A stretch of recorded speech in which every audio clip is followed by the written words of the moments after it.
Hello guys, ah ngayong araw na to ituturo ko po sa inyo kung paano po maghasa ng ating mga clipper blade. Ituturo ko po sa inyo kung paano ang paghasa ng napakadali lang, na hindi kayo mahihirapan po kung nagmumblema kayo sa mga blade ninyo nga napakapurol na. Kaya ituturo ko pa sa inyo ngayon. Tayo na po, ituturo natin. Ayan guys, ang atin po kailangan para maghasa tayo ay ito lang po, itong liha. Kailangan po sa kanya ay 1,000 po, 1,000. Yan. 2,000 yung aking yan, 2,000 po yung number niya, 2,000. Ito po ginagamit ko para magliha, at saka ito po yung blade natin. Ito mapurol na po ito guys, kaya ahasain natin. Ituturo ko po sa inyo kung ano ang tama ng at saka kailangan po natin ng meron tayong ganito. Ito po ay sa sinhir po ito na na oil, pero ang nilagay ko po dito ay yung BB oil na po kasi naubos na po siya. Tsaka sige po, simulan na po natin.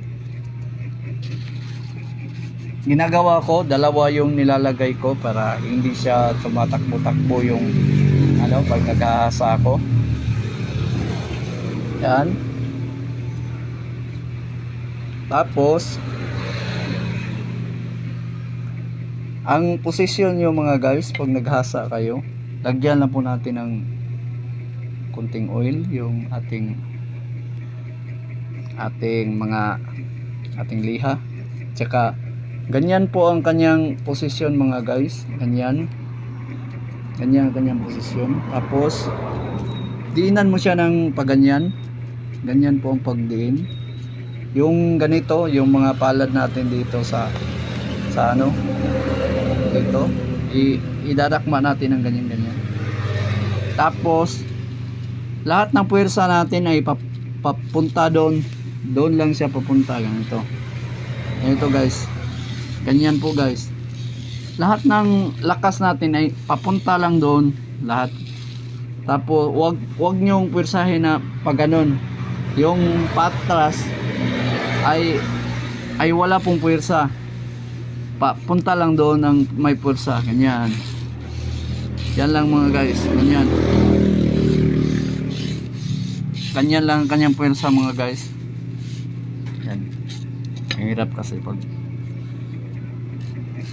yan, ganyan lang mga guys.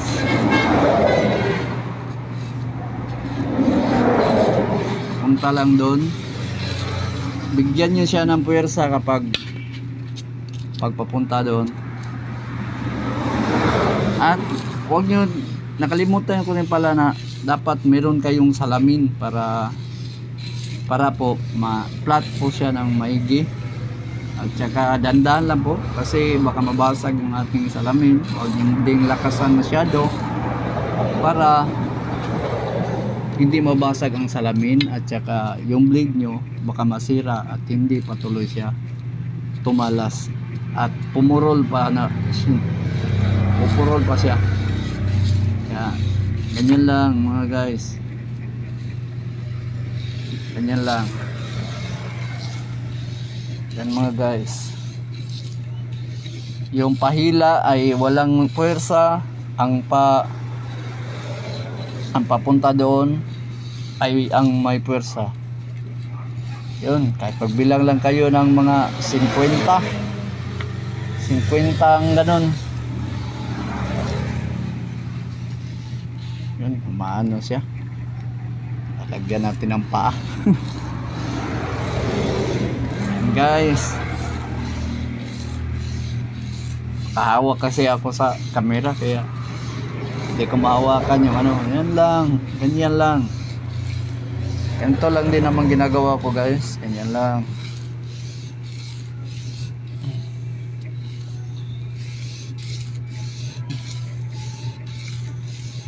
Yan lang guys.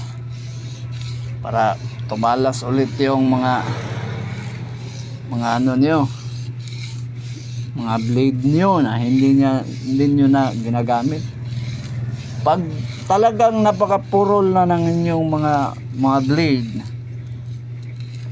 pwede kayong gumamit ng liha mga guys na yung makapal, katulad ng mga 600 ganun ang gamitin nyo. Tapos pwede na yung 1,000 mga guys, pwede na din yung 1,000. Yun ang gagamitin nyo para 600 muna, gagamitin nyo 600 muna, tapos gagamitan nyo ng 1,000 sa panghuli. Yun ang pinaka finishing ninyo para siya talagang matalas. Kasi pag mapurol na siya, matatagalan kayo kung 1,000 kayo ng diretso tapos napakapurol na, lalo na matagal nang ginamit. Kaya ganito ang mga ginagawa. Yan, ganyan lang mga guys. Ganyan lang din namang ginagawa ko mga guys. Yan.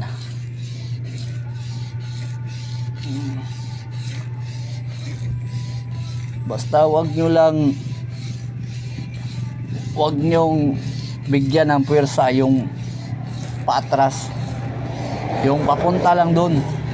Tapos yung pwesto niya pag ganyan lang, yan, papunta dun, puwersa, tapos hila ng walang lakas, lakasan papunta ron, hila walang lakas papunta dun. Ganun lang, ganyan lang mga guys, para matuto kayong maghasa. Alam nyo ba kung magkano ang bayad nito ngayon pag nagpahasa kayo? 300 na, napakamahal na. Kaya nagsipag talaga akong mag-practice nito guys. At dami na ng blade na sira ko dito guys. Ngayon ko lang talaga nalaman na ganito lang pala maghasa ng blade. Napakabilis lang pala. Salamat sa mga subscriber natin, mga new subscriber natin. Salamat po sa inyo.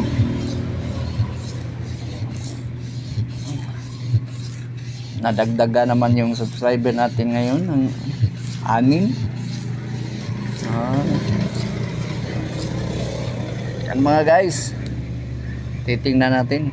Yan, nakikita nyo mga guys. Yan, silipin natin maigi mga guys. Yan, at saka susubukan natin mamaya ito para malaman ninyo kung talagang maganda siya. Yan. Tapos ito na namang isa. Ito mga guys, ito ay ceramic blade ito. Ito ang ginagamit ko kasi magaan siya, hindi siya mabigat. Pag nagpaandar ka, malakas ang kanyang ganun, malakas. Kaya sige, maghasa pa tayo. Ito lang mga guys, dito ko masyadong parang nahihirapan ako sa maliit kasi yung palad ko nasasali siya, pero okay lang yan mga guys, kasi kailangan natin yan sa ating trabaho. Kailangan natin na magkaroon ng matalas na blade kasi hindi tayo kikita pag hindi tayo naghasa. Kasi yung customer natin magrereklamo, sasabihin na masakit yung ating clipper. Kaya talagang magpursige tayo na asahin talaga. Kaya yan, kakauntian lang. Yan mga guys, yan madumi na yan siya kasi may mga ano yan dyan sa ilalim eh. Itong ceramic kasi meron siya mga butas, yung mga ano yan, may butas yan. Saan ba banda may hindi magandang tingnan to na? Yan kitang kita nyo yung mga nasa ano, may mga butas yan mga guys, yan may mga butas yan. Pagka ginagawa ko mga guys, meron ako mga luma na ginagamit, yung matagal na talaga siya, kaya mas manipis na siya kaysa 1,000. Sa mga 2,000 mas manipis na siya. Ito ang ginagamit ko mga guys, yung panghuli. Siya talaga ang pinaka finishing glue na ginagamit ko para mas tumibay at tumalas pa talaga. Yan ang pinaka huli kong ginagamit. Yan, didiinian pa natin para mas maganda ang kanyang talab. Ito mga guys, ginagamit ko lang itong mga ganito na blade, yung tulad nito. Ito ay Starex blade ito eh. Ginagamit ko lang ang mga Starex blade, yung pangnipis lang talaga. Sa pangnipis lang, pang zero lang talaga siya, kasi yung mga Starex blade ay hindi siya maganda sa makakapal na buhok. Talagang hindi siya maganda. Pero yung ibang blade, yung katulad ng kadalasan, yun ang maganda sa makapal. Pero ito siya, maganda lang talaga ito sa manipis. Yung zero lang siya, pang zero ko lang siya, zero, media, yun lang. Marami kasi ngayon mga barbero na nagugupit. Napapansin ko lang mga guys, marunong lang silang magupit pero hindi talaga sila marunong maghasa. Yun talaga ang pinaka real talk talaga. Totoo talaga yun mga guys. Maraming naggugupit nga hindi marunong maghasa ng kanilang sariling breed. Kaya ito na ang solusyon. Ituturo ko sa inyo mga guys. Kasi ako, gagaling din ako sa kanya. Nagpapahasa lang ako. Yan na. Yan.